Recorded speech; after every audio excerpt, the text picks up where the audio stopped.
Good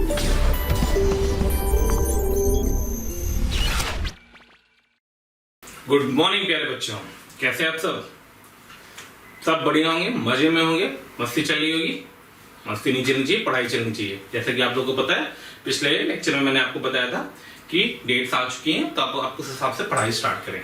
ठीक है, तो without wasting too much time आज हम लोग जो स्टार्ट करने जा रहे हैं, चैप्टर का नाम है एलिप्स। क्या नाम है? एलिप्स। पैराबोला अपन ने कवर किया तो कोनिक पे, तो उसी के बाद नेक्स्ट जो पार्ट आता है वो आता है एलिप्स। तो आज हम लोग बात करेंगे एलिप्स से रिलेटेड। ठीक है, तो सबसे पहले पॉइंट की हम बात करें कि what is the basic definition of ellipse. अगर मैं बेसिक डेफिनेशन की बात करूं आपसे कि बेसिक डेफिनेशन क्या होगी एलिप्स की, तो उसके करस्पॉन्डिंग अगर बात करते हैं तो बेसिक डेफिनेशन कहती है कि अगर एक दो फिक्स पॉइंट हमें दिए गए हैं, क्या दिए गए? दो फिक्स पॉइंट दिए गए, I will consider the fix point as f1 and f2, और एक वेरिएबल पॉइंट p है, एक वेरिएबल पॉइंट p है। वो इस तरीके से कि p का f1 से डिस्टेंस और p का f2 से जो डिस्टेंस होना चाहिए, pf1 plus pf2, pf1 plus pf2, that will be must be greater than f1 f2। Actually तीन पिक्चर थे, ट्रायंगल इनइक्वालिटी आपने पढ़ रखा, अच्छे से पता होगा आपको ट्रायंगल इनइक्वालिटी का कांसेप्ट कि किसी ट्रायंगल में दो साइड का सम हमेशा तीसरी साइड से क्या होता है? बड़ा, तीसरी साइड से बड़ा होता है। बराबर अगर होगा तो वो कोलिनियर होगा, और छोटा होगा तो कोई भी लोकस जनरेट नहीं होगा। तो यहीं पे वही मैं बात करने आपसे जा रहा हूं कि अगर एक वेरिएबल पॉइंट हमने p लिया है जिसका दो फिक्स पॉइंट से डिस्टेंस इसका सम हमेशा कांस्टेंट है, वो कांस्टेंट इन दोनों वेरिएबल पॉइंट के बीच के डिस्टेंस से बड़ा है, तो जो p पॉइंट है वो किस पे नाचेगा? वो नाचेगा एक इलिप्स पे। क्या होता है इसका मतलब? आइए इसको समझ लेते हैं। तो let us assume I will consider this point as c, 0 and this point as -c, 0। I'll consider this line as x axis। मैंने इस लाइन को क्या assume किया है?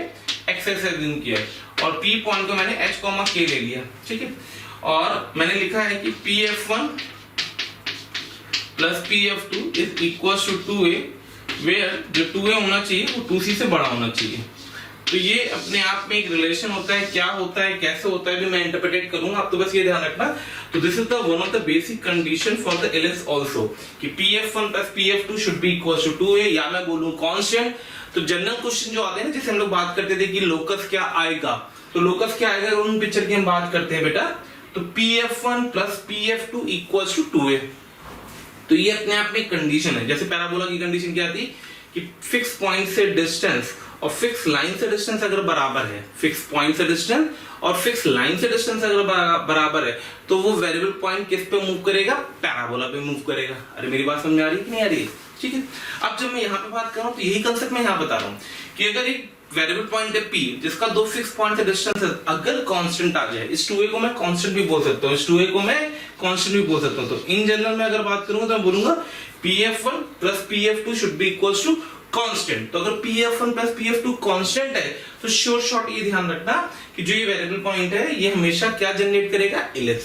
कैसे जनरेट करता है, क्या जनरेट करता है, आइए उस सारी चीज को समझते हैं। तो ये मैंने आपको बेसिक डेफिनेशन बता दी कि pf1 plus pf2 is equals to constant।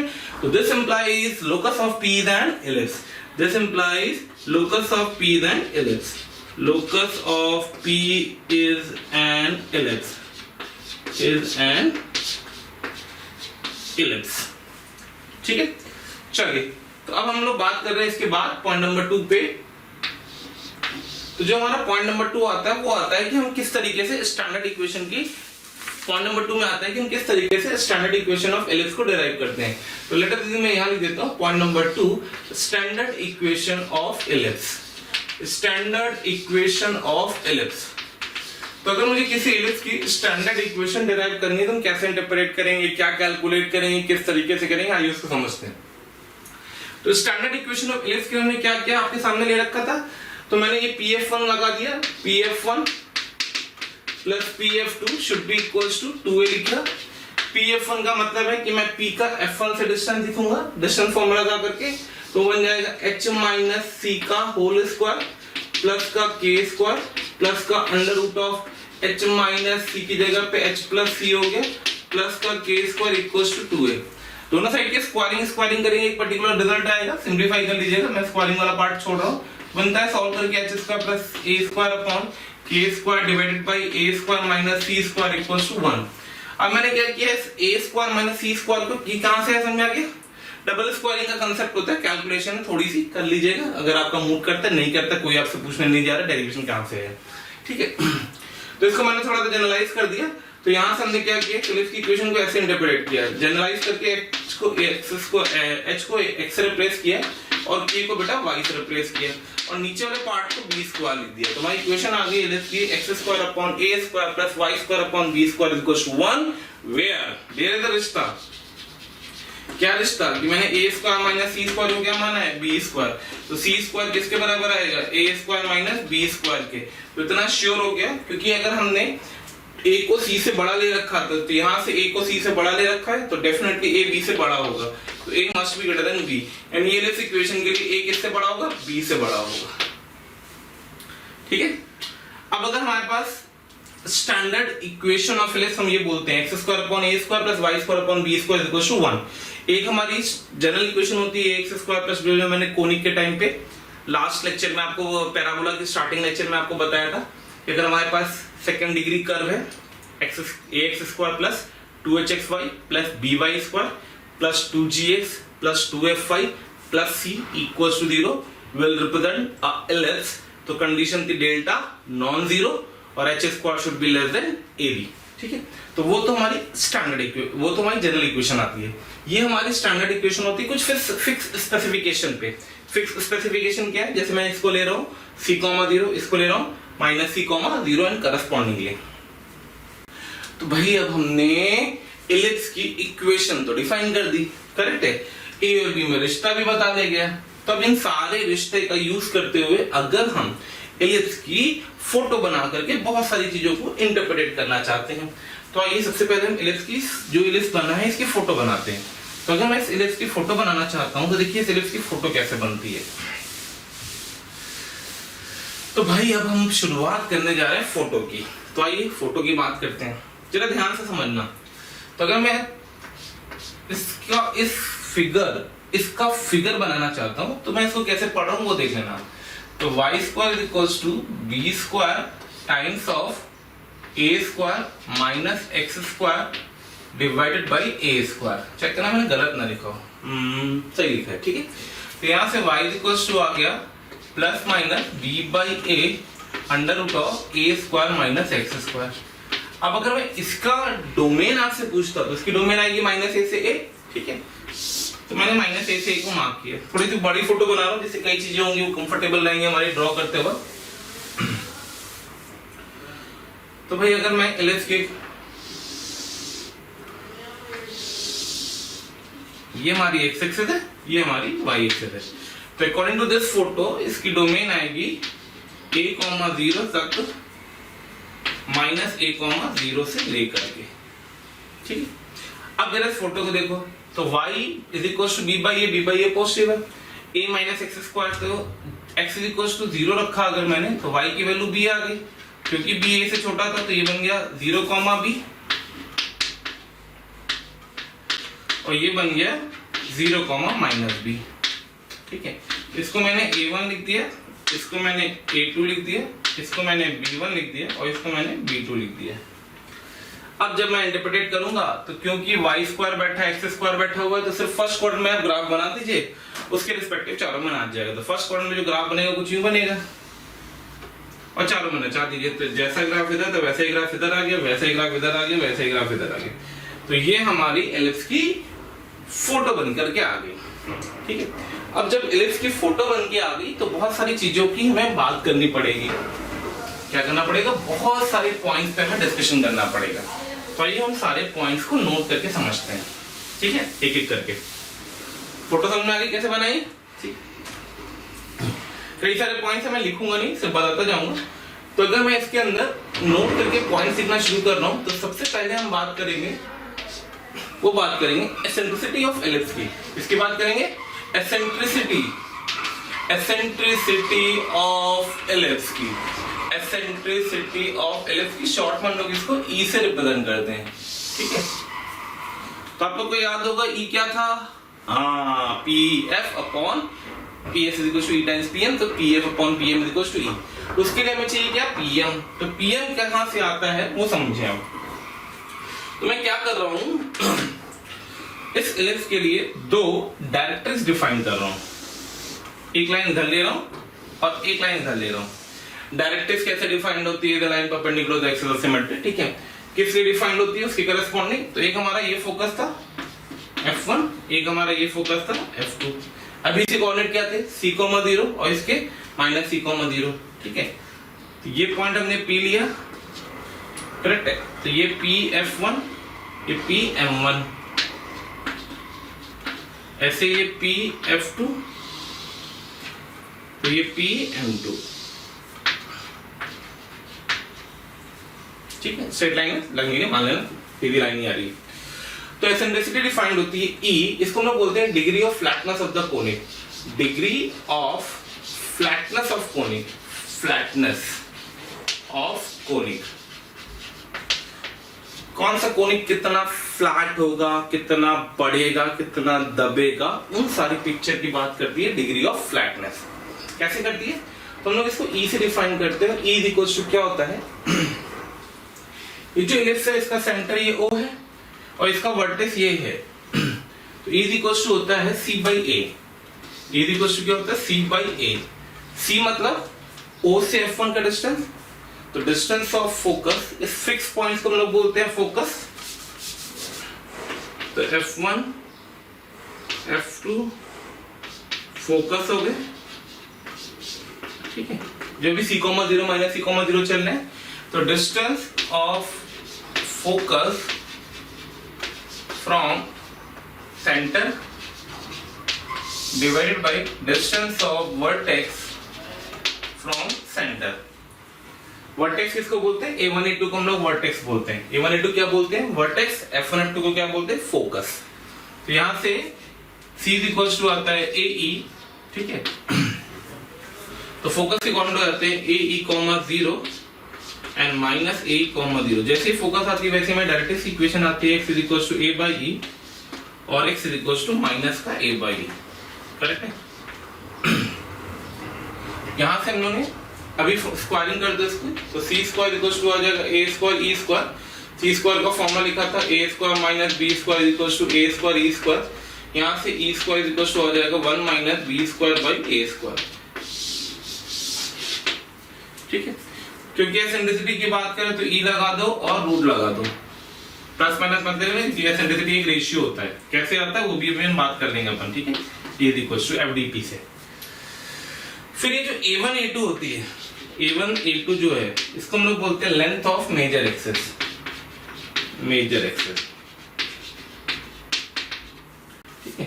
Usually represent करते हैं कैपिटल M से। और जो B1 B2 होता है इसको बोलते हैं माइनर एक्सिस, और यूजुअली रिप्रेजेंट करते हैं स्मॉल m से। तो यहां से मैं माइनस एसेंट्रिसिटी का फॉर्मूला एक और तरीके से आता है, वो आता है E इक्वल्स टू √1 माइनस, इसको 4 से मल्टीप्लाई कर दो तो B1 B2 2B के बराबर हो गया और A1 A2 2A के बराबर हो गया। तो this value should be equals to 2B and this value should be equals to 2A। अरे आ रहा है कि मैं अपना रिवीजन करके चला जा रहा हूं, ठीक है।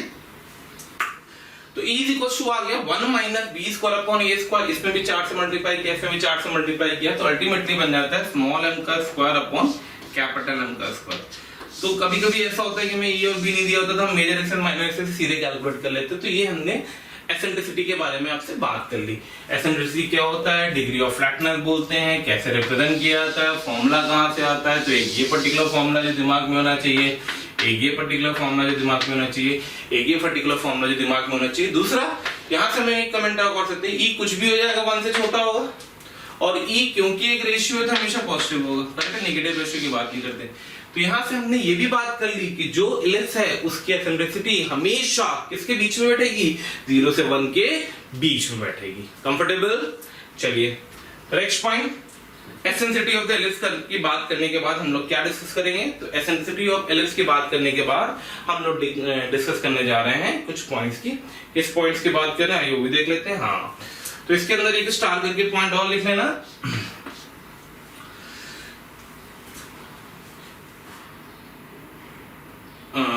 If eccentricity of two ellipses are equal, then ellipses are said to be equal. Then ellipses are set to be equal, set to be equal, ठीक है। तो ये एक इंपॉर्टेंट पॉइंट है, जैसे हम लोग बात करते हैं तो जब एसेंट्रिसिटी इक्वल होगी तो हम एलिप्स को भी क्या बोलेंगे, इक्वल। जैसे पैराबोला में क्या होता है, दो पैराबोला इक्वल होते हैं जब लेंथ ऑफ एलआर बराबर होती है। यहाँ एलिप्स इक्वल कब कहलाते हैं, जब उनकी एसेंट्रिसिटी सेम आती है, ठीक है। तो हम बोलते हैं दो एलिप्स इक्वल होंगे। अब जब हमने एसेंट्रिसिटी की बात कर ली तो हम फोकल डायरेक्ट्रिक्स प्रॉपर्टी की बात करेंगे, लेक्टस रेक्टम की बात करेंगे, बहुत सारे पॉइंट्स आते हैं छोटे छोटे। आइए उनको भी देख लेते हैं एक एक करके। थोड़ा सा मैं फिगर में कई चीजें आपको बता देता हूं।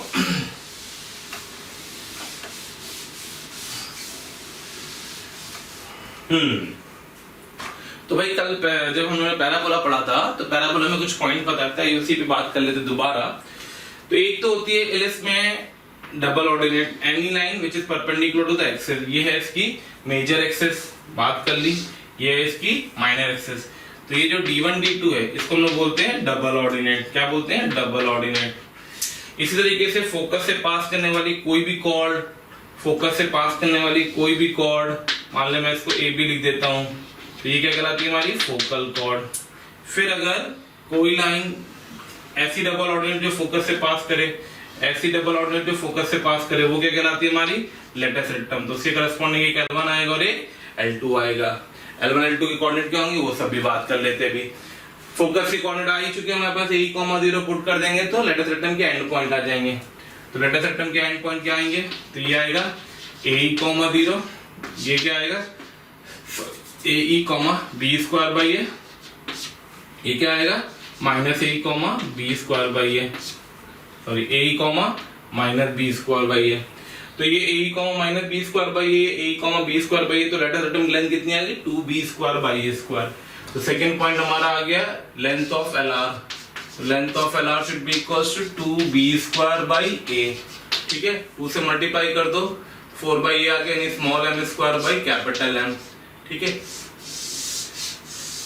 तो लेंथ ऑफ लेटस रेक्टम की बात कर ली। एंड्स ऑफ लेटस रेक्टम मैंने कैलकुलेट ही कर दी है। डायरेक्ट्रिक्स मैंने आपको बताई दी है, x A/A और x -A/E इसकी डायरेक्ट्रिक्स होगी। फोकल कॉर्ड क्या होती है वो मैंने आपको बताई दी, फोकस से पास करने। डबल ऑर्डिनेट क्या होती है वो मैंने आपको बताई दिया। Double ordinate any line which is perpendicular to the major axis. Focal chord any chord which is passing from the focus is known as focal chord, ठीक है। अब जो नेक्स्ट पॉइंट हमारा आता है वो आता है focal directrix property. Focal directrix property, इसको शॉर्ट में हम लोग क्या बोलते हैं, FDP। क्या बोलते हैं बेटा, FDP। क्या आते, बिल्कुल याद होनी चाहिए। तो according to the photo PF1 is equals to E times PM1 and PF2 is equals to E times PM2। ये हमारी क्या आती है, FDP, फोकल डायरेक्ट्रिक्स प्रॉपर्टी। आप क्या करो, इन दोनों को जोड़ दो। मैं आपको प्रूफ दिखा रहा हूँ, जो स्टार्टिंग मैंने आज करी है लेक्चर की, वो लाने जा रहा हूँ। तो अगर जैसे मैंने इसको जोड़ा तो I'll get the value PF1 plus PF2 should be equals to E times of PM1 plus PM2। अब भाई इधर देखिएगा ध्यान से, अगर मैंने P के कोऑर्डिनेट x, y मान लिए, लेट अस अज्यूम P था x, y, तो P का M1 से डिस्टेंस और P का M2 से डिस्टेंस निकालना है। तो P का M1 से डिस्टेंस देखो, O का ये N1 है, इसके कोऑर्डिनेट होंगे A/E, 0, तो ON1 माइनस, ये देखना ध्यान से, ठीक, इसको N लिख देता हूं, ये N2 लिख देता हूं, देखना ध्यान से, O से N और O से N1, तो PM1 बराबर होगा NN1, PM1 बराबर होगा NN1। तो बेटा NN1 आएगा ON1 minus ON, ON1 minus ON। तो यहां से अगर मैं इसको इंटरप्रेट करूंगा तो I'll get the value E times of PM1 is ON1 minus ON। इस तरीके से PM2 आएगा ON2 प्लस ON, ठीक है। तो ये दोनों तो कटे गए खचाखच। E ON1 हो गया A/E, ON2 हो गया A/E, अल्टीमेटली कितना हो गया 2A। देखो यहाँ से वही डिराइव हो गया जो हमने शुरुआत की थी कि PF1 प्लस PF2 किसके बराबर होता है, 2A। तो यहां से हमने मैनिपुलेट कर लिया कि PF1 प्लस PF2 किसके बराबर आएगा, 2a के बराबर आएगा। तो शायद हमने क्या हो रहा है, कैसे किया जा रहा है, तो ये हमने फोकल डायरेक्ट्रिक्स प्रॉपर्टी का वर्कआउट कर लिया। ठीक है, एलिप्स में क्या क्या चीजें होती है वो मैंने आपको बताई थी। फोकल डायरेक्ट्रिक्स प्रॉपर्टी की बात कर ली। प्रिंसिपल एक्सेस हम लोग बोलते हैं इनको, दीज AX1 AA1 वाली लाइन और BB1 B2 वाली लाइन, मतलब X एक्सेस और Y axes are known as the principal access.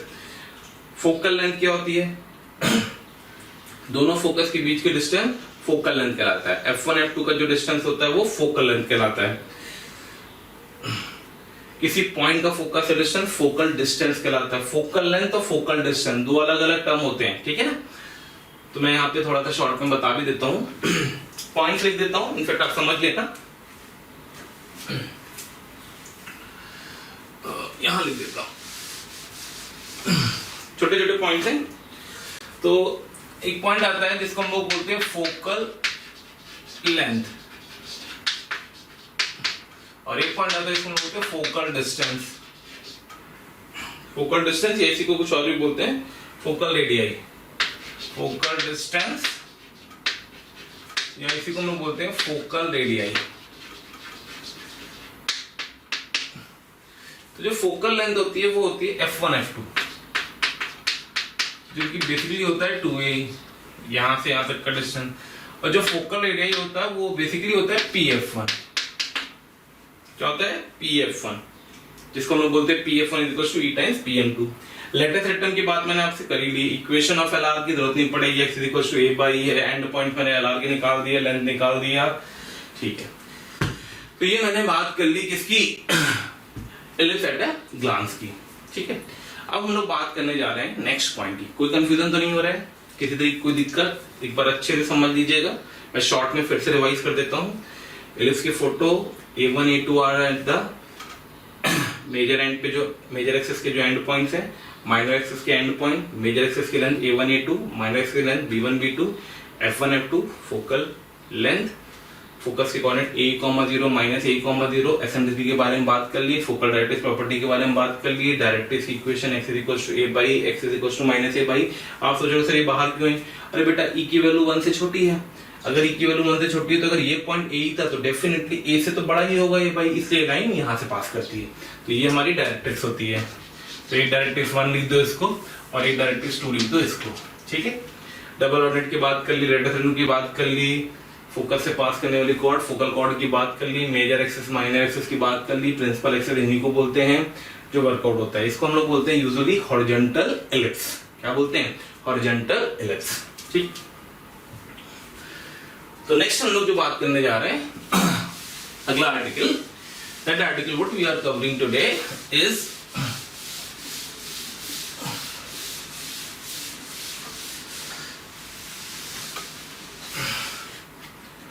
तो नेक्स्ट आर्टिकल हम लोग बात करने जा रहे हैं, वो बात करने जा रहे हैं हम लोग auxiliary circle and eccentric angle की। तो नेक्स्ट हम लोग बात करने जा रहे हैं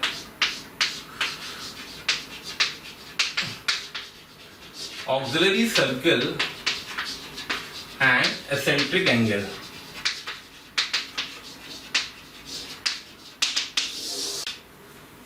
ठीक है, क्या मतलब होता है बेटा, सिंपल सा पढ़ना है कि अगर अपन ने एक एलिप्स दे रखा है A1, A2, B1 और B2, एलिप्स इक्वेशन वही हमारी स्टैंडर्ड, x² / a² प्लस का y² / b² इक्वल्स टू 1, ठीक है। अब अगर मैं इस की मेजर एक्सिस को डायमीटर मानते हुए, मेजर एक्सिस को डायमीटर मानते हुए एक सर्किल ड्रॉ करता हूं, मेजर एक्सिस को डायमीटर मानते हुए एक सर्किल ड्रॉ करता हूं, तो ये जो सर्किल होता है ये कहलाता है ऑक्सिलरी सर्किल। क्या कहलाता है, auxiliary circle. I will repeat the definition of auxiliary circle कि the major axis of an ellipse considered to be a diameter, the circle drawn to the major axis of the diameter is known as the auxiliary circle। तो circle equation आ जाती है x² + y² equals to a²।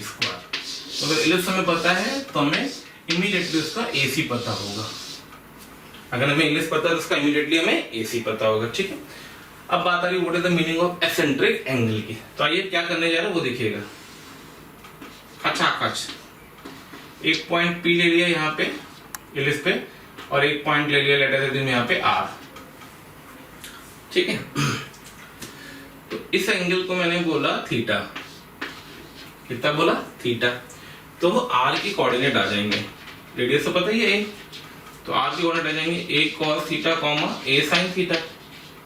अब बेटा अगर हमें R पता है तो करस्पॉन्डिंग P का एक कोऑर्डिनेट पता होगा, कौन सा, x कोऑर्डिनेट। बहुत शानदार बात, तो जो P होगा उसका x कोऑर्डिनेट आ जाएगा, कितना आ जाएगा, जितना R का x कोऑर्डिनेट है उतना ही P का x कोऑर्डिनेट, उतना ही n का x कोऑर्डिनेट है, तो वो आ जाएगा a cos थीटा। इसी तरीके से अगर मैं n का x कोऑर्डिनेट पूछता तो आंसर आता है a cos थीटा कॉमा 0। अब बात आती है P का y कोऑर्डिनेट कैसे निकलेगा। अरे कुछ नहीं करो भाई, x कोऑर्डिनेट को उठाओ और यहाँ रख दो, तो देखो a स्क्वायर स्क्वायर करके y square upon b square equals to 1 minus cos square theta, वो बन गया sin square theta, y square equals to b square sin square theta, तो y equals to b sin theta, y equals to b sin theta. तो हमारे पास ये आ गया क्या, तो यहाँ पे हम लोग बोलते हैं कि P, ये जो लिखा हुआ है बेटा R इज पैरामेट्रिक कोऑर्डिनेट, कौन से coordinate, parametric coordinate of ellipse.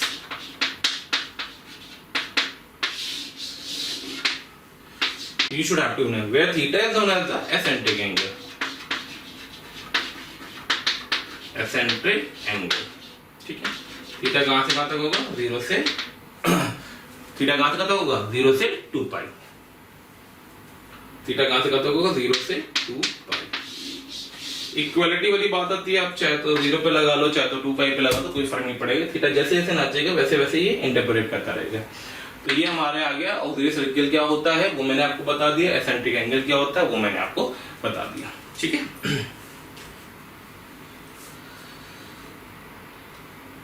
एक नोट है, थोड़ा सा इंपॉर्टेंट नोट है, ध्यान देना। जैसे हमारे पास एक एलिप्स था, एक पॉइंट था P, ठीक है, ये x एक्सिस है, ये y एक्सिस है। लेट अस अज्यूम इस एलिप्स की इक्वेशन थी, लेट अस अज्यूम इस एलिप्स की इक्वेशन थी x square upon a square plus का y square upon b square equals to 1। ध्यान से समझना, इंपॉर्टेंट नोट है, ठीक है, केयरफुली। तो अगर हमने एक पॉइंट P कंसीडर किया है इस पे, उससे इस पे मैंने परपेंडिकुलर ड्रॉप कर दी हूं, ठीक है, और एक परपेंडिकुलर इधर ड्रॉप कर दिया हूं, ठीक है, और इस P के कोऑर्डिनेट लेट अस अज्यूम मैंने L1, L2 मान लिए। क्यों मान लिए, क्योंकि लेंथ थी और ये भी क्या है लेंथ, इस लेंथ को मैंने L1 बोला, इस लेंथ को मैंने L2 बोला, तो ये जो P पॉइंट होगा ये एलिप्स पे लाई करेगा, और अगर P पॉइंट एलिप्स पे लाई करेगा तो उसको सेटिस्फाई करेगा। तो ये आ जाएगा L1 square by a square plus L2 square by b square equals to 1, ठीक है। वेयर ये L1 क्या है बेटा, वेयर L1 क्या है, L1 length of perpendicular point, length of perpendicular from P on minor axis, ठीक है। L2 क्या है, length of perpendicular from P on major axis. तो इंपॉर्टेंट चीजें ध्यान रखना, अभी इस पे क्वेश्चन कराएंगे अपन, तो आपको और चीजें क्लियर होंगी। तो ये मैंने पहले राउंड की थ्योरी कवर करी, चलिए आगे बढ़ते हैं और क्वेश्चन देखते हैं। ओके देन, तो अब हम जितना आर्टिकल पढ़ रखे हैं, बेसिक जो स्टैंडर्ड डेफिनेशन पढ़ी होगी, सर्किल पढ़ी है, एसेंट्रिक एंगल पढ़ा, उस पर कुछ क्वेश्चन लेते हैं। ये क्वेश्चन लिखने का मैं टाइम आपका सेव करता हूँ, इस चीज को आप ध्यान रखेंगे। तो मैंने चारों क्वेश्चन लिख रखे हैं, आप मेरे साथ क्वेश्चन को फटाफट करा करिए, ये नहीं कि मैं बैठा हूँ जब तक मैं सोल्यूशन लिख रहा हूँ, अगर आपसे पहला हो जाए तो आप आगे पे बढ़ जाए, सेकंड हो जाए, थर्ड पे बढ़ जाए एंड सो ऑन। तो पहला क्वेश्चन देख सकते हैं आप, वीडियो जैसे मैंने बार बार बोला, आप वीडियो को स्टॉप करके भी इसको वर्कआउट कर सकते हैं, ठीक है। तो पहला क्वेश्चन की बात कर रहे हैं हम लोग, solution of first question, find the eccentricity of the ellipse this thing. अब आपको दिख रहा होगा स्टैंडर्ड इक्वेशन, वो जनरल इक्वेशन दे रखी है नहीं, ठीक है, ये स्टैंडर्ड इक्वेशन है, बस इसको ओपन कर दिया गया है। तो आप क्या करिए, आइए इसको समझते हैं। आप परफेक्ट स्क्वायर पे बात करना शुरू करिए, तो आप 9x स्क्वायर को एक साथ रखिए, साथ में 18x को रखिए, नेक्स्ट टाइम यहाँ 4y स्क्वायर को रखेंगे, साथ में यहाँ 16y को रखेंगे, ठीक है, फिर इक्वल्स टू 11 कर देंगे।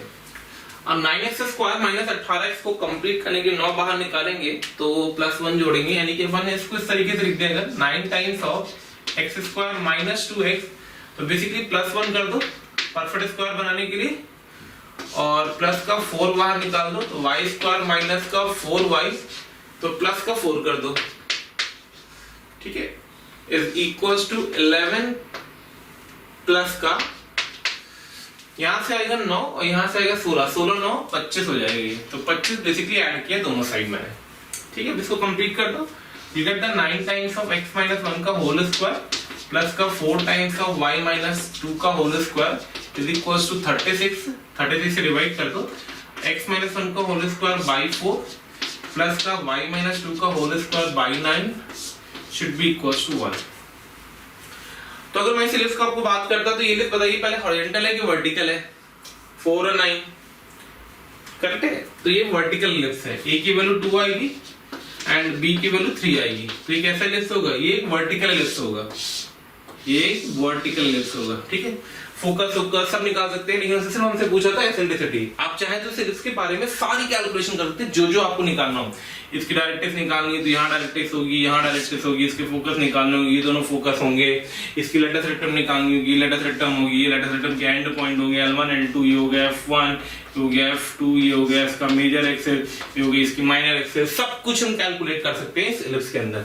लेकिन हमसे सिर्फ बात किसकी करी गई, e की, तो हम सिर्फ e की बात करते हैं, तो e का फॉर्मूला होता है √1 minus b square by a square, नहीं b square by a square formula रटे रहते हैं, आप लोग इस चीज को ध्यान रखना, b square by a square formula नहीं होता है, फॉर्मूला होता है छोटे का स्क्वायर अपॉन बड़े का स्क्वायर, तो ये बनेगा 4/9, तो अल्टीमेटली जो e की वैल्यू आएगी वो आएगी √5/3, तो इस एलिप्स की एसेंट्रिसिटी कितनी निकल गया, √5/3।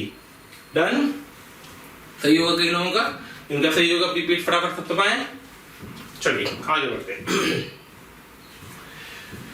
तो किस तरीके से हमने परफेक्ट स्क्वायर बनाया, परफेक्ट स्क्वायर बना करके मैनिपुलेट किया, भैया ये परफेक्ट स्क्वायर बनाना आना चाहिए, बहुत इंपॉर्टेंट कंसेप्ट है, परफेक्ट स्क्वायर की फ्रेमिंग बहुत इंपॉर्टेंट कंसेप्ट है, क्वाड्रेटिक के अंदर भी यूज होती है, कैलकुलस के अंदर भी यूज होती है, कोऑर्डिनेट ज्योमेट्री के अंदर भी यूज होता है, तो इसलिए ट्रिग्नोमेट्री के अंदर भी यूज होता है, तो परफेक्ट स्क्वायर बनाना तो बहुत अच्छे से आना चाहिए बच्चों, ठीक है।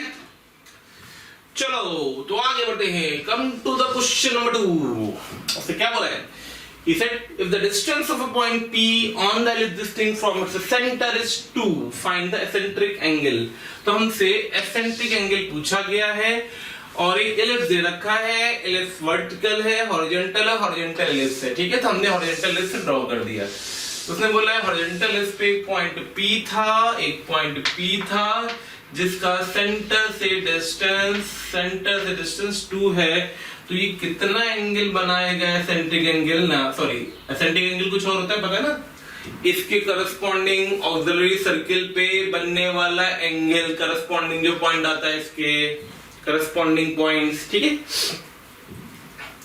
तो हमने क्या किया, हमने P के पैरामेट्रिक कोऑर्डिनेट ले लिए, एलिप्स दिख रहा है आपको, तो एलिप्स में A की वैल्यू तो √6 है और B की वैल्यू है √2, करेक्ट है, तो हमने एलिप्स के पैरामेट्रिक कोऑर्डिनेट लिखे, तो √6 cos theta comma √2 sin theta, तो भाई हमने एलिप्स के पैरामेट्रिक कोऑर्डिनेट ले लिए। अब उसने बोला है O से P तक का डिस्टेंस 2 के बराबर है, तो हमने OP का डिस्टेंस लगा दिया, तो डिस्टेंस फॉर्मूला लगाएंगे, तो √6 cos theta minus 0 whole square plus √2 sin theta minus 0 whole square equals to 2 दूनी 4, ओपी का स्क्वायर करके डिस्टेंस फॉर्मूला था रूट का स्क्वायरिंग कर दी, ओपन कर दो, तो 6 cos square theta plus 2 sin square theta should be equals to 4, तो इसी एक में कन्वर्ट कर लेते हैं, तो लेट अस यूजिंग cos में कन्वर्ट कर लेते हैं, 6 cos square theta plus 2 minus 2 cos square theta should be equals to 4, 6 में से 2 गए 4, 2, तो cos स्क्वायर थीटा आ गया 1/2। अब cos स्क्वायर थीटा अगर 1/2 है तो करस्पॉन्डिंग थीटा क्या क्या पॉसिबल होगा, तो cos थीटा प्लस माइनस 1/√2 होगा, ठीक है, तो 4 वैल्यूज पॉसिबल होंगी, एक π/4 फर्स्ट क्वाड्रेंट में, एक 3π/4 सेकंड क्वाड्रेंट में, एक 5π/4 थर्ड क्वाड्रेंट में और एक 7π/4 फोर्थ क्वाड्रेंट में। तो how many possible values of the eccentric angles are 4। Multiple correct में भी क्वेश्चन पूछा जाता है, सिंगल करेक्ट में पूछा जाता है, सम ऑफ द एसेंट्रिक एंगल पूछा जा सकता है, नंबर ऑफ एसेंट्रिक एंगल पूछा जाता है। तो ये क्वेश्चन किसी भी फॉर्मेट से वो आपसे पूछ सकता है, इस चीज को आप ध्यान रखना, ठीक है। सिंपल सा क्वेश्चन था, डिस्टेंस फॉर्मूला। हाँ भाई, पैरामेट्रिक कोऑर्डिनेट लिखने आ गए होंगे, करेक्ट है ना। a cos theta b sin theta, a cos theta correspondingly b sin theta.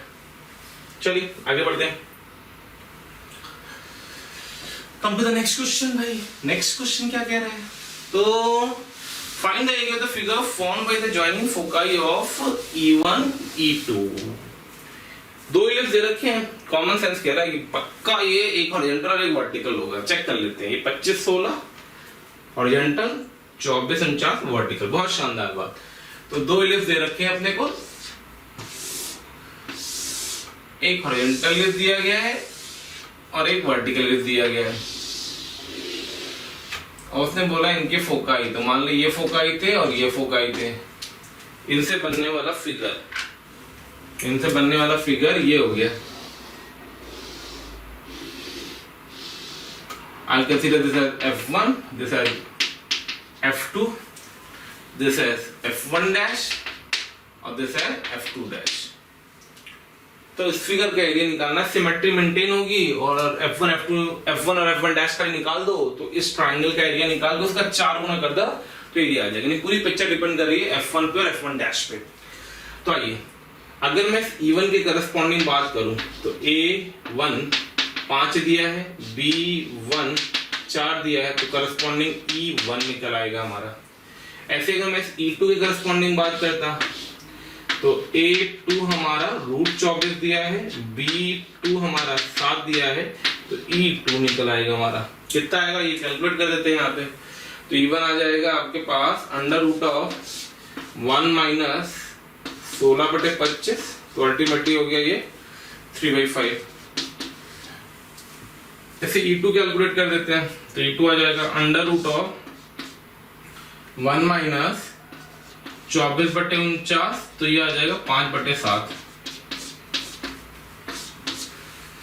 तो F1 की कोऑर्डिनेट लिख दो। F1 आएगा A1 E1 3,0। F1 डैश की कोऑर्डिनेट लिख दो, तो F1 डैश आ जाएगा A2 E2 सही कर लो, नहीं सॉरी 0 आएगा 5। इसके कोऑर्डिनेट होंगे A1 E1 0, इसके कोऑर्डिनेट होंगे 0, B2 E2। लिख देता हूं ऐसे 0, B2 E2, और इसके कोऑर्डिनेट होंगे A1 E1 0। तो दोनों फोकस आ गए, मतलब ये लेंथ 5 आ गई, सॉरी 3 आ गई, ये लेंथ 5 आ गई। इस ट्रायंगल का एरिया लिख दो, इसका 4 गुना कर दो, तो area equals to 4 times of half into 3 into 5, 5 15 दूनी 30।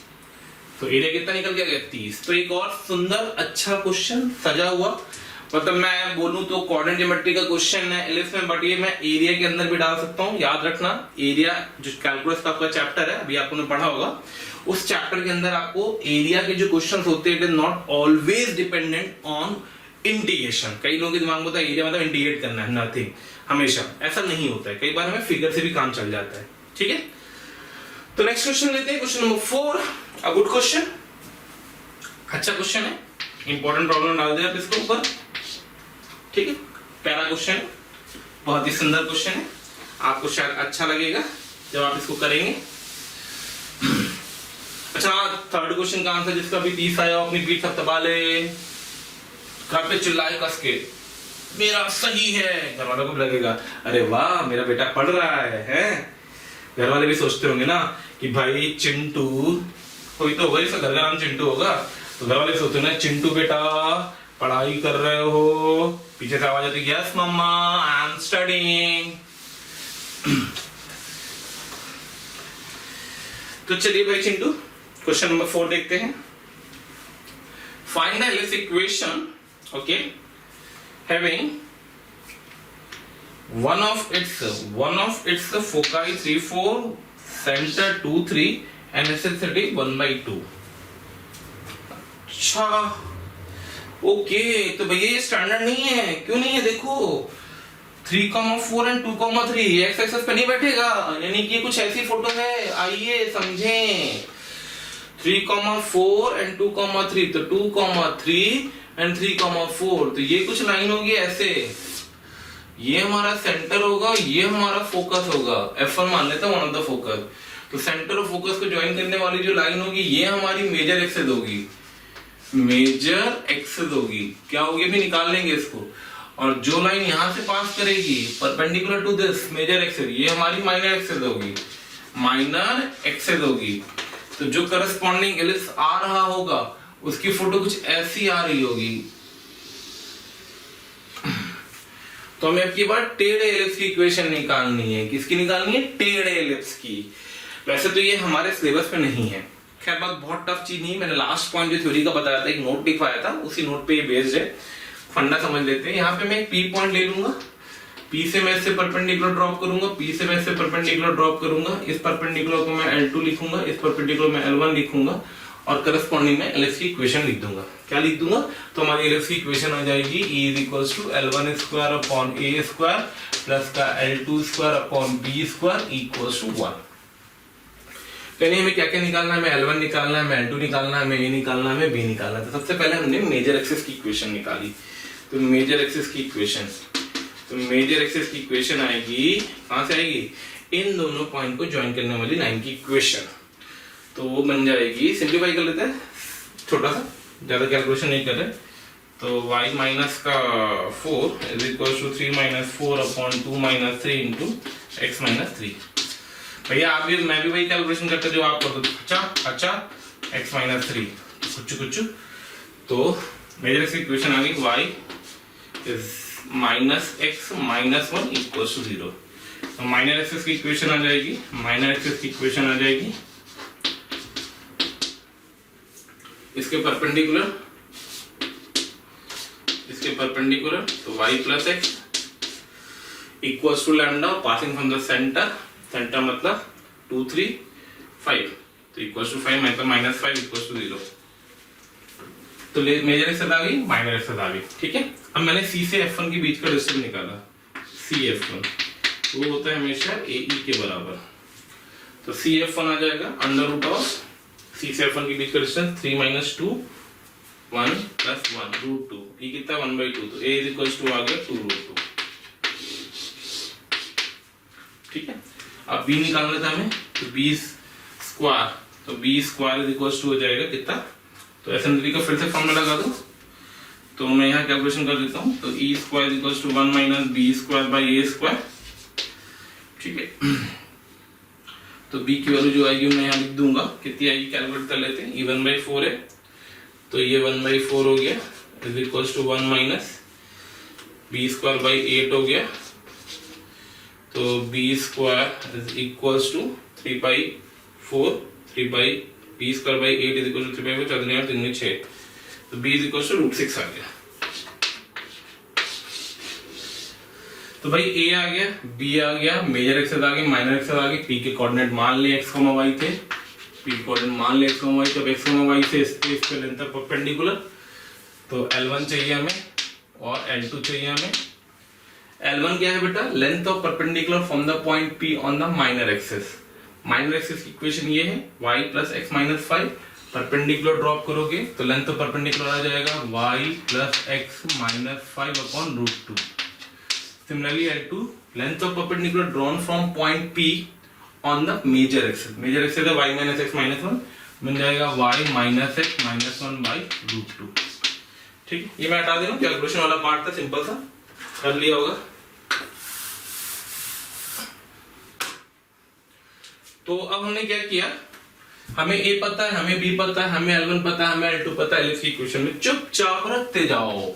तो जैसे आप रखोगे L1 स्क्वायर मतलब x + y - 5 by √2 whole square by A square मतलब 2 √2 मतलब 8 आ गया, plus y - x - 1 by √2 whole square by B, B मतलब 6 इक्वल्स टू 1। थोड़ा सा सजा दो तो एलिप्स का आंसर का फॉर्मेट मिल जाएगा, x प्लस वाई माइनस 5 का होल स्क्वायर अपॉन 16 प्लस का y minus x minus 1 upon 6 दूनी 12 का होल स्क्वायर आएगा इक्वल्स टू 1। तो ये हमारा फाइनल आंसर इंटरप्रेटेड हो गया। ठीक है, एक बढ़िया शानदार क्वेश्चन है। कैलकुलेशन का तरीका देख लो क्या किया गया, मैं फिर से बता देता हूँ। सेंटर पता था, फोकस पता था। सेंटर फोकस को ज्वाइन करने वाली लाइन हमेशा मेजर एक्सिस होगी, तो 2 पॉइंट से पास करने मैंने लाइन की इक्वेशन लिख दी मेजर एक्सिस की। जो माइनर एक्सिस होगी हमेशा मेजर एक्सिस के परपेंडिकुलर होगी और पास करेगी सेंटर से, तो मेजर एक्सिस के perpendicular passing from the centre line की इक्वेशन लिख दी। करेक्ट है। फिर हमें E पता था और C से F1 का डिस्टेंस AE होता है, तो E पता था तो हमारा A आ गया और A पता है, E पता था हमारा B आ गया। अब जब मैंने मेजर एक्सिस माइनर एक्सिस निकाल लिया, A और B निकाल लिया, तो हमने एलिप्स की इक्वेशन लिख दी कि अगर उस पे एक पॉइंट P था तो माइनर एक्सिस से परपेंडिकुलर L1 ड्रॉप किया, मेजर एक्सिस पे L2 ड्रॉप किया। तो मैंने आपको नोट में दिखाया था कि जो एलिप्स की इक्वेशन होती है L1 square upon A square plus L2 square upon B square equals to 1। तो वो इक्वेशन लगाई, लेंथ ऑफ परपेंडिकुलर L1 निकाला, L2 निकाला, सबको यूज करके सिंप्लीफाई कर दिया, एलिप्स की इक्वेशन आ गई। ठीक है, चलिए आगे बढ़ते हैं। नेक्स्ट आर्टिकल जो अपन कवर करने जा रहे हैं वो आर्टिकल है position of a point with respect to an ellipse. बात करने जा रहा हूं position of a point, position of a point with respect to ellipse, with respect to ellipse.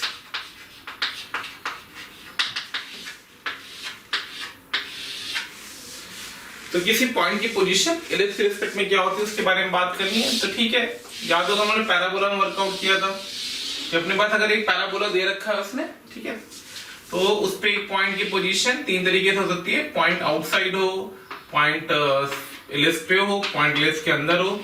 Ellipse के अपन ने स्टैंडर्ड इक्वेशन दे रखी, ई लिखने का मतलब है स्टैंडर्ड इक्वेशन बेटा, तो वो है X square upon A square plus का Y square upon B square equals to 1। Parabola की पोजीशन याद होगी। इनसाइड हम उस पार्ट को बोलते हैं जहां पे फोकस लाई करता है, उसको हम बोलते हैं इन। तो ये अंदर का पोर्शन है, ये बाहर का पोर्शन है। ठीक है, तो अपने पास सिचुएशन आती है। अगर मैं मेथड 1 के रिस्पेक्ट में बात करूं तो मैं बोलूंगा कि E ऑफ P अगर ग्रेटर देन 0 हो, डेरिवेशन वही है जो पैराबोला के टाइम पे मैंने आपको बताया था, तो इसलिए मैं इसको वर्कआउट दोबारा नहीं कर रहा हूं। E of P less than 0 हो, E ऑफ P अगर ग्रेटर देन 0 है तो P आउटसाइड होगा, P आउटसाइड होगा। E ऑफ P अगर इक्वल्स टू 0 तो P ऑन होगा और E ऑफ P अगर लेस देन 0 तो P इनसाइड होगा। तो ये आउट, ऑन और इन की 3 स्पेसिफिक कंडीशंस आ गई अपने पास कि कोई पॉइंट अगर आउटसाइड है तो एलिप्स की position with respect to the point P greater than 0 होनी चाहिए। एलिप्स की पोजीशन E ऑफ P की जो एक्सप्रेशन है वो 0 के बराबर होनी चाहिए और E ऑफ P की जो एक्सप्रेशन है वो अगर नेगेटिव होगी तो P पॉइंट हमारा इनसाइड होगा। ठीक है, इसी का एक मेथड 2 भी होता है एफडीपी प्रॉपर्टी से। क्या होता है वो समझ लेना कि अगर मैंने एक डायरेक्ट्रिक्स ले ली करस्पॉन्डिंग, लेट अस अज्यूम, चलो यहां ले लेता हूं, ठीक है, और ये पॉइंट P था, इसके रिस्पेक्ट में देख लेता हूं, ये पॉइंट P है और ये पॉइंट PM1 है। तो अगर PF1 तो वही कंडीशन आ गई कि PF1 greater than P times PM1 हो, F2 M2 कर दो, PF2 equals to E times PM2 हो जाए and PF2 less than E times PM2 हो जाए FDP की प्रॉपर्टी से। करेक्ट है। तो मेथड 2 किसका है? Using FDP, using FDP focal directrix property से अगर मैं प्रोसीड करा रहा हूं तो PF2 अगर ग्रेटर देन EPM2 है तो P आउटसाइड होगा, P आउट होगा, इसमें P ऑन होगा और इसमें P इनसाइड होगा।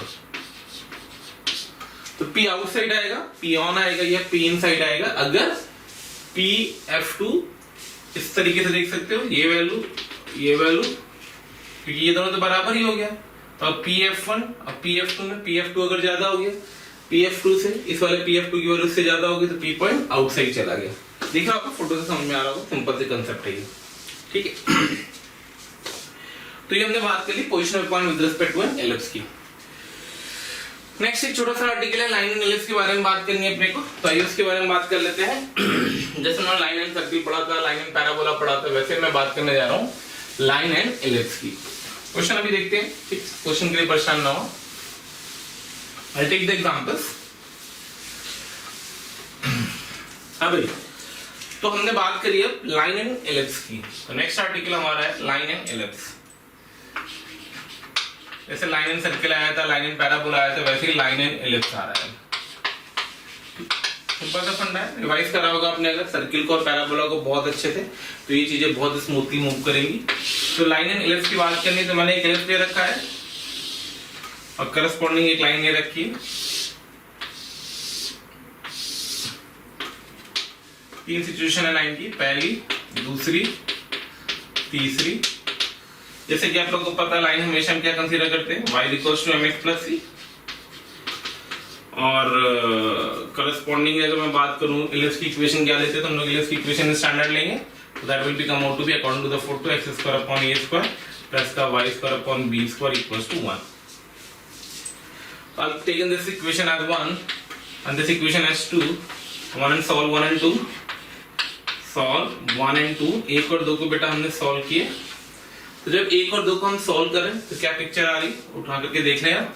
तो X square upon A square plus Y square upon B square को इससे रिप्लेस करेंगे, तो I get the value B square X square plus A square M X plus C का whole square is equal to A square B square. ठीक है, थोड़ा सा simplify कर देते हैं और एक्स में क्वाड्रेटिक बना देते हैं, तो एक्स स्क्वायर टाइम्स आ जाएगा बी स्क्वायर माइनस का a square m square plus का x times of 2a square mc plus का आ जाएगा a square c square minus a square b square equals to 0। ठीक है, अब अगर मैं इसकी करस्पॉन्डिंग बात करता, तो इस करस्पॉन्डिंग हम तीन सिचुएशन ले रहे हैं डिस्क्रिमिनेंट से रिलेटेड, सब याद होना चाहिए अच्छे से, मैं रिवाइज करा रहा हूं बेसिकली। तो d ग्रेटर देन 0 होगा, d इक्वल्स टू 0 होगा और d लेस देन 0 होगा। d क्या होगा वो निकाल दीजिए आप, तो d आएगा b स्क्वायर माइनस 4ac, तो b स्क्वायर मतलब 4a स्क्वायर a की power 4m square c square minus 4ac, तो 4b square minus a square m square into a square c square minus a square b square. ठीक है, तो अगर d greater than 0 है तो पहली पोजीशन आएगी लाइन कट। अगर सेकेंड पोजीशन आ गई d इक्वल टू 0 तो लाइन टच करेगी, टचेस मतलब कंडीशन ऑफ टेंजेंसी जनरेट होगी। कंडीशन ऑफ टेंजेंसी आती है c square equal to a square m square plus b square. यही से आता सब कट आ जाता है, कॉमन निकाल देना तो ये फैक्टर निकल के आ जाएगा। और d अगर लेस देन 0 तो थर्ड कंडीशन आएगी l इज आउटसाइड। तो टचिंग का case, touch cut and out. Condition of tangency आ गई, कंडीशन ऑफ टेंजेंसी आते हैं अपन ने सिंपल से दो नोट लिखे, याद होंगे सबको नोट वो अच्छे से। पहला नोट आएगा equation of tangent to the ellipse of slope m, equation of tangent to ellipse of slope m। तो टेंजेंट की इक्वेशन आ जाएगी y equals to mx plus c, c की जगह पे बैठ जाएगा plus minus under root of a square m square plus का b स्क्वायर। एक्चुअली में होता है कि बेटा कई लोग एलिप्स के रिजल्ट याद रखते हैं, बेटर है आप याद रखो सर्किल के रिजल्ट की जगह पे एलिप्स के, और एलिप्स में हर जगह b को a से रिप्लेस करते हैं ना। जैसे आप b को a से रिप्लेस करोगे तो आपका a स्क्वायर बाहर आ जाएगा, अंडर रूट बन जाएगा 1 प्लस m स्क्वायर। ठीक है, आप लोग सोच रहे हो कि मेरे हाथ में क्या लिखा हुआ है, दिख रहा है ओम साई राम, मेरी बेटी ने लिखा है स्केच पेन से, देखिए दिख रहा है, काफी अच्छा लिखा है। खैर आगे बढ़ते हैं, y equals to mx plus minus under root of a square m square plus b square. तो ये हमारे पास m स्लोप की टेंजेंट की इक्वेशन आ गई। दूसरा नोट का पॉइंट क्या था, कुछ याद है कि अगर हम किसी एलिप्स में आउटसाइड पॉइंट से टेंजेंट ड्रॉ करते हैं, अगर हम किसी एलिप्स में आउटसाइड पॉइंट से टेंजेंट ड्रॉ करते हैं, तो आउटसाइड पॉइंट से टेंजेंट ड्रॉ करते हैं तो उस आउटसाइड पॉइंट से h, k से अगर हम टेंजेंट ड्रॉ करते हैं तो दो टेंजेंट जनरेट होती हैं, ठीक है। एक का स्लोप अगर मैंने m1 मान लिया और एक का स्लोप अगर मैंने m2 मान लिया तो पिक्चर आती है उससे। कैसे आती है? कुछ नहीं, बस यही है, टेंजेंट की इक्वेशन m स्लोप की लिख करके पॉइंट को सेटिस्फाई करेंगे, स्क्वायरिंग कर देंगे। तो k माइनस एम एच का whole square is equal to a square m square plus b square. यहाँ से m में क्वाड्रेटिक आ जाएगी, m square times h square minus a square minus का 2kh times of m plus का k square minus b square equal to 0। ये proof करेगा कि इसके दो रूट्स होंगे m1 m2। क्यों? क्योंकि मैंने m में क्वाड्रेटिक बनाई है। अब जब मैंने m में क्वाड्रेटिक बना दी, ये हटा रहा हूं मैं, नोट कर लिया होगा अच्छे से, ठीक है। अब अगर हमने m में क्वाड्रेटिक बना दी, अगर मैंने m में क्वाड्रेटिक बना दी बेटा, तो यहां से m के दो वैल्यूज आएंगी, m1 m2। वहां से आपके पास दो रिजल्ट आएगा। पहला रिजल्ट आएगा m1 प्लस m2, क्योंकि सर्किल में भी याद होना चाहिए था 2kh upon h square minus a square. दूसरा आएगा m1 into m2 that will be equals to k square minus b square upon h square minus a square. Check the result, must remember these result, ठीक है, काम के results हैं ये। इसी point पे नेक्स्ट पॉइंट हमारा आता है थर्ड, इसका नाम होता है डायरेक्टर सर्किल। शायद नाम याद होगा, डायरेक्टर सर्किल। सर्किल में, सर्किल का डायरेक्टर सर्किल एक सर्किल होता था, लोकस उसका सर्किल आता था। पैराबोला में डायरेक्टर सर्किल क्या होता था? क्या होता था? डायरेक्ट्रिक्स। बहुत शानदार बात। तो पैराबोला में जो डायरेक्टर सर्किल होता था वो डायरेक्ट्रिक्स ऑफ द पैराबोला होती थी। यहाँ पे बात करनी तो बेसिकली डायरेक्टर सर्किल आपको पता है, ये पॉइंट, ये एंगल कितना हो जाए 90 डिग्री। किसी भी पॉइंट से पेयर ऑफ टेंजेंट्स अगर म्यूचुअली परपेंडिकुलर है किसी भी कोनिक में, तो उस पॉइंट का लोकस क्या कहलाता है? उस पॉइंट का लोकस क्या कहलाता है? उस पॉइंट का लोकस डायरेक्टर सर्किल कहलाता है। तो हमें कुछ नहीं करना है, सिर्फ m1 m2 इक्वल्स टू -1 करना है। m1 m2 इक्वल्स टू -1 कर दो, you will get a relation from here k square minus b square upon h square minus a square equals to -1। From you will get generalise कर देना x square plus y square equals to a square plus b square. तो this is the equation of director circle. तो list में दो circle आपके पास आए हैं, एक तो ऑक्सिलरी सर्किल आया है, दूसरा डायरेक्टर सर्किल आया है। ऑक्सिलरी सर्किल के लिए मेजर एक्सिस डायमीटर होनी चाहिए, डायरेक्टर सर्किल के लिए सेंटर तो सेम होना चाहिए, और जो रेडियस का स्क्वायर होना चाहिए वो दोनों सेम ही मेजर एक्सिस और माइनर एक्सिस के स्क्वायर के सम के बराबर होना चाहिए। डन।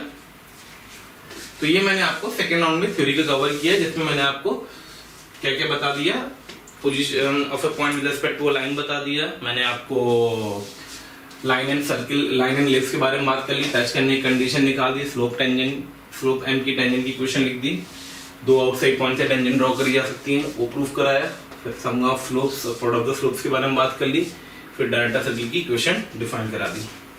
ठीक है, चलिए आगे बढ़ते हैं। कुछ क्वेश्चन मैंने लिख दिए, बाकी मेरे हाथ में है, शॉर्ट में लिखे हैं मैंने, टाइम में वेस्ट हो आपका इसलिए।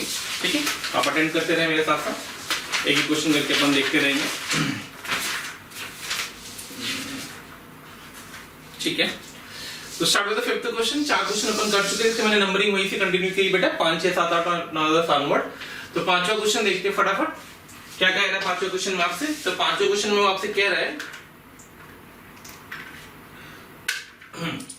पांचवा क्वेश्चन में आपसे कह रहा है कि find the lambda if the line this touches the ellipse this thing. एक लाइन इलिप्स को टच करी तो जो कंडीशन होती है कंडीशन ऑफ टेंजेंसी, कॉट लगा देता हूं मैं सीधे सीधे।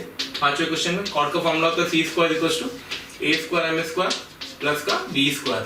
तो ये c की जगह पे बैठेगा लैम्डा स्क्वायर, a स्क्वायर का मतलब हो गया 16, m स्क्वायर का मतलब हो गया 1 का स्क्वायर, b स्क्वायर का मतलब हो गया 9।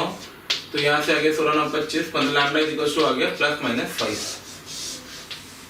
चलेगा, बिल्कुल सिंपल सा क्वेश्चन था, कंडीशन ऑफ टेंजेंसी लगाई मैंने। इलिप्स आपको दे रखा था, यहाँ से आप इस इलिप्स को चाहो तो सजा लेना। अगर नहीं किसी समझ में आए कि भी मैंने कैसे लिख दिया तो डिवाइड कर दो आप, you get x square upon 16 plus का y square by 9 should be equals to 1। तो a स्क्वायर 16 हो गया, b स्क्वायर 9 हो गया। ठीक, लाइन की इक्वेशन दे रखी है y equals to x plus lambda, y equals to mx plus c से कंपेयर करोगे तो m की वैल्यू 1 आएगी बेटा, c की वैल्यू c रहेगी। चलिए आगे बढ़ते हैं नेक्स्ट क्वेश्चन। क्वेश्चन नंबर 6 से लेकर के 6 7 8 9 10 सब जे मेंस के लास्ट ईयर की क्वेश्चन है। सब बोल रखा है, मैंने थोड़ा सा क्वेश्चन को शॉर्ट में पढ़ देता हूं आपके लिए, कंफर्टेबल रहेंगे आप। उसने बोला let the length of the latus rectum of an ellipse with its major axis along the x axis and centre at origin. तो मैंने वही लिखा centre at origin and major axis along the x axis and length of latus rectum is equal to 8 if the distance between the foci of this ellipse is equal to the length of its minor axis. Distance between the foci f1 f2 equals to the length of the minor axis should be equals to 2b. Then which of the following points lies on the ellipse? तो option पूछे थे, मैं ellipse की equation लिखवा देता हूँ, बाद में फिर ऑप्शन चेक करना है कौन सा पॉइंट उसको सेटिस्फाई करता है। तो आइए जो दे रखा है उसी करस्पॉन्डिंग बात कर लेते हैं। तो f1 f2 का मतलब हो गया 2ae is equals to 2b दिया गया है, ठीक है। लेंथ ऑफ लेटेस्ट रेक्टम 8 दे रखा है, मतलब 2b square by a is equals to 8 दे रखा है उसने।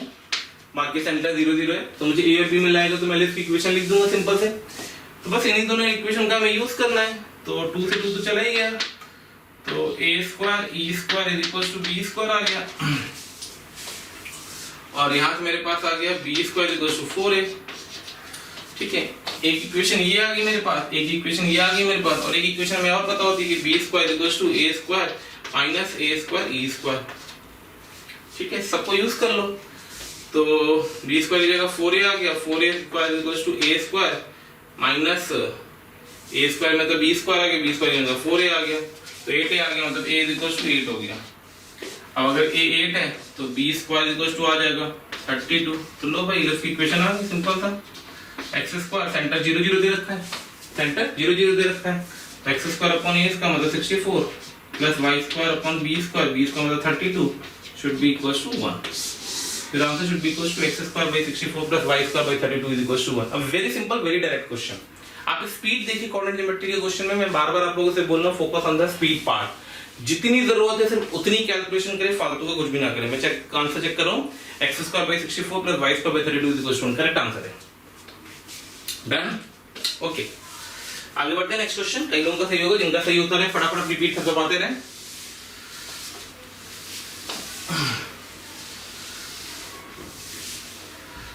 तो अपने पास दो क्वेश्चन हो गए 6 और 7। आगे बढ़ रहे हैं 5th और 6th, आगे बढ़ते हैं 7th क्वेश्चन में क्या क्या रखा उसने देख लीजिएगा। उसने एक एलिप्स दे रखा था, मैं क्वेश्चन पढ़ दे रहा हूँ फिर से डिक्टेट कर रहा हूँ, बहुत लंबा क्वेश्चन था, मैंने फोटो में इसको मार्क कर दिया सिर्फ। Let S and S dash, let S and S dash be the foci of an ellipse and B be the any of the one of the extremities of the minor axis. If the triangle SB S dash is a right angle triangle with a right angle at B and area of this triangle is equals to 8, then find the length of its latest rectum. Latest rectum की length निकालनी थी।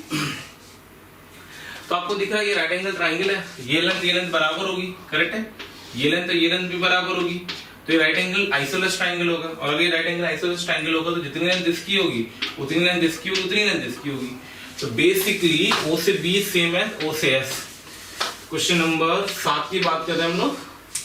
तो जितना OS होगा उतना ही आपका OB भी होगा। OS मतलब A ही हो गया, OB मतलब B हो गया, पहली चीज तो ये आ गई। और जो एरिया ऑफ ट्राइंगल होगा triangle S dash BS is equal to 8, इसका फॉर्मूला हो जाएगा हाफ 2AE, हाफ इन दोनों के बीच का डिस्टेंस इनटू हाइट, हाइट मतलब B which is equal to 8, यानी कि ABE is equal to 8 आ गया, और A is equal to B है, तो अगर मैं इसको यहाँ यूज कर लूं तो B square is equal to 8 आ गया, ठीक है।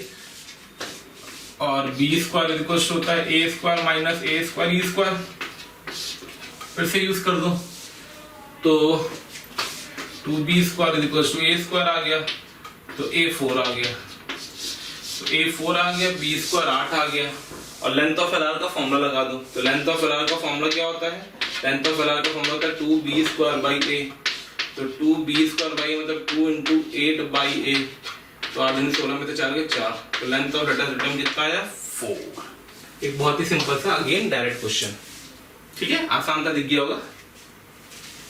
चलिए नेक्स्ट क्वेश्चन देखते हैं, कई लोगों को सही होगा, फटाफट चेक कर लें। Everyone check it properly. This is the cup gifted by a student in the year 2010 11 10 11 12 10 11 का है। I am keeping this cup from last 10 years, ठीक है। तो we are totally attached with you all, हम आपके साथ बहुत अटैच रहते हैं, और ये बहुत इंपॉर्टेंट चीज है हमारी। मतलब ये आपके लिए भी अच्छी बात है कि एक टीचर आपके साथ 10 साल से अटैच्ड है और बहुत अच्छी अच्छी चीजें हम आपको बताते हैं। कुछ पॉइंट्स होते हैं हमारे, किसी जगह पे आपको कोई इश्यू लगता है तो you must free to discuss with us but within the limits. Okay, खैर आगे बढ़ते हैं। Move to the next question. Question number 8 पे क्या कहा जा रहा है? क्वेश्चन नंबर 8 क्या है? इफ एलिप्स सेंटर एट 0 0, ये जो मैंने लिखा है कैपिटल माइनस स्मॉल है, मेजर एक्सिस और माइनर एक्सिस का डिफरेंस 10 दे रखा है। वन ऑफ द फोकस है 0,5√3 और लेटस रेक्टेंगल की लेंथ निकालनी फिर से हमें। तो भाई यहां से शुरुआत कर रहा हूं मैं। मेजर एक्सिस माइनर एक्सिस, जरा फोकस को ध्यान से ऑब्जर्व करो। जब आपने फोकस को ऑब्जर्व किया होगा अगर 0,5√3 यानी कि अगर तुम्हारे f1 के कोऑर्डिनेट थे 0,5√3 तो यहां से तो श्योर हो गया कि जो BE होगा वो 5√3 होगा। पता है ना क्यों? क्योंकि जो फोकस है ये वर्टिकल एलिप्स है कि हॉरिजॉन्टल। इसने बोला कि एलिप्स कैसा है? वर्टिकल एलिप्स है। और अगर ये वर्टिकल एलिप्स है तो जो ये पॉइंट लिखा हुआ है 5√3 ये किसके बराबर होगा? BE के बराबर। अब अगर ये वर्टिकल एलिप्स था तो जब आप ये वाली इक्वेशन उठाओगे capital M minus small m major axis और माइनर एक्सिस का डिफरेंस, तो आप बोलोगे 2 मेजर एक्सिस मतलब B minus 2A is equals to 10। तो यहां से आ जाएगा B minus A is equals to 5। फिर एक इक्वेशन यहां से आएगी अपने पास क्या कि B स्क्वायर मतलब जो E स्क्वायर का फॉर्मूला होता है बेसिकली जो हम लोग लिखते थे 1 minus A square upon B square, क्योंकि B square upon A square की जगह उल्टा हो जाएगा तो क्रॉस मल्टीप्लाई कर दो तो मिलेगा B square E square equals to B square minus A square. ये फॉर्मूला किसके लिए होल्ड कर रहा है? ये फॉर्मूला होल्ड कर रहा है वर्टिकल एलिप्स के लिए। Situation of the ellipse is something like this. Okay, तो यहां से अपने पास आ जाएगा B स्क्वायर E स्क्वायर मतलब 25 या 75, इसके फैक्टर कर दो B minus A B plus A तो B प्लस A आ गया इनटू B माइनस A आ गया, B माइनस A की वैल्यू पुट कर दो तो यहां से B plus A is equal to आ जाएगा 15, B minus A is equal to 5। लो भाई ये भी सॉल्व हो गया हमारा। ऐसे ऐसे क्वेश्चन देखो कितने सिंपल है, सरल से प्रॉब्लम है, बिल्कुल सरल आसान। तो B इज इक्वल टू आ गया 10, B साइन जोड़ने पे और A इज इक्वल टू आ गया 5। ठीक है, तो हमें चाहिए लेंथ ऑफ LR। तो लेंथ ऑफ LR मेरे प्यारे बच्चों किसके बराबर होगा? तो लेंथ ऑफ LR होगा 2B स्क्वायर अपॉन A, नहीं 2A स्क्वायर बाई B। अरे मेजर माइनर एक्सिस बदल चुकी हैं, ये गड़बड़ करोगे ध्यान रखना। तो 2A इसका मतलब 25/10, 5 आंसर आना चाहिए। ठीक है, let me check the answer. Question number कौन सा था? अच्छा हमने 7 का भी आंसर चेक नहीं किया था। 7 का आंसर 4 आएगा, 7 का आंसर 4 आएगा, 4 आएगा अपना, बिल्कुल आया था। और 8 का आंसर ये रहा 0,5, 8 का आंसर 5 आएगा, बिल्कुल शानदार। ध्यान रखना बेटा, यहाँ पे बहुत बच्चे से मिस्टेक करेंगे। वन ऑफ द ऑप्शन भी दे रखा है उसने, ध्यान रखना। मैं दिखा देता हूँ क्या ऑप्शन दिया है, देखना। पहला ऑप्शन दिया है, इसके मैं ऑप्शन लिख रहा हूँ। क्वेश्चन नंबर 8 के मैं ऑप्शन लिख देता हूँ, ठीक है। तो एक ऑप्शन दे रखा है आपको उसने 8, फिर 6, फिर 10 और फिर 5। अब हम लोग ने सही आंसर निकाला 5 है। मान लो कोई बच्चा गलती करके देखो, चेक कर रहा हूँ आंसर आ रहा है कि नहीं आ रहा है। मतलब अगर वो रॉन्ग फॉर्मूला लगाता, रॉन्ग फॉर्मूला, रॉन्ग मेथड लगाता, रॉन्ग, तो वो लिखता 2AB स्क्वायर, B स्क्वायर मतलब 100 बटे A मतलब 5। तो ये होता कितना? 10, 20, 40। अरे बच गया भाई, चलो ऑप्शन नहीं मैच कर रहा इसलिए बच गया, वरना मैं तो होता है आपकी जगह, मतलब टीचर की जगह मैं होता तो मैं इसको 40 बनाता, जिससे बच्चा तुरंत 40 के बारे में सोचता। खैर चलिए आगे बढ़ते हैं। तो नेक्स्ट क्वेश्चन है क्वेश्चन नंबर 9 हमारा। क्या दिया गया देखिए,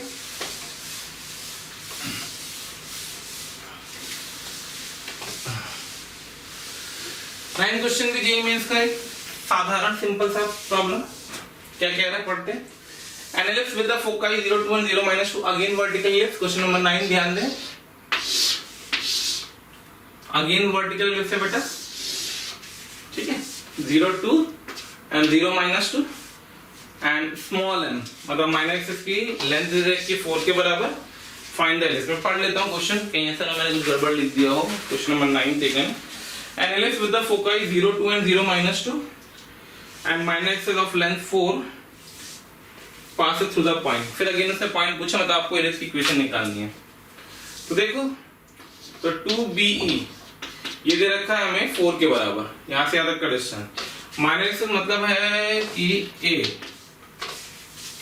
ये दे रखा हमें 2 के बराबर, और फॉर्मूला लगा देंगे अगर अपन, तो B square E square is equal to B square minus A square, तो ये 4 आ जाएगा is equal to B square minus 4 आ जाएगा, तो B स्क्वायर 8 आ जाएगा, तो B स्क्वायर आ गया, A आ गया, फोकस पता है तो सेंटर इसका मिड पॉइंट होगा, मतलब 0,0 ही होगा, और अगर सेंटर 0,0 ही होगा तो जो इलिप्स की इक्वेशन आ जाएगी वो आ जाएगी x square by b square plus y square by a square equals to 1, sorry x square by a square plus y square by b square equals to 1, x square by 4 plus y square by 8 is equals to 1 is the equation of ellipse. अब आपको क्या करना है, अब आपको इस equation में जो जो ऑप्शन दिए होंगे वो ऑप्शन रख करके क्रॉस चेक कर लेना, फटाफट हो जाएगा, ठीक है। तो ये ठीक क्वेश्चन था, नॉट अगेन आप देख रहे हैं बहुत ज्यादा टफ क्वेश्चन इलिप्स में नहीं पूछे हैं, वो भी मैंने आपको पहले बताया मेजर पार्ट जो पूछते हैं वो टेंजेंट नॉर्मल में पूछते हैं अच्छे क्वेश्चन, जो टेंजेंट नॉर्मल में स्टार्ट करूंगा तो आपको दिखेगा थोड़ा सा स्टैंडर्ड बढ़ेगा। चलिए आगे बढ़ते हैं, नेक्स्ट क्वेश्चन, क्वेश्चन नंबर 10 पे आ जाते हैं।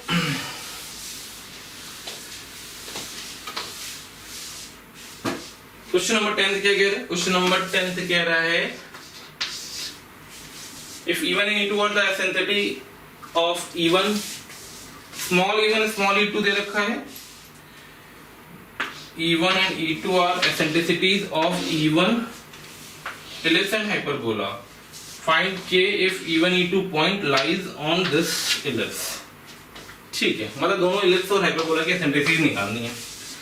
इलिप्स हॉरिजॉन्टल है तो जब मैं E1 कैलकुलेट करूं 1 minus b square by a square,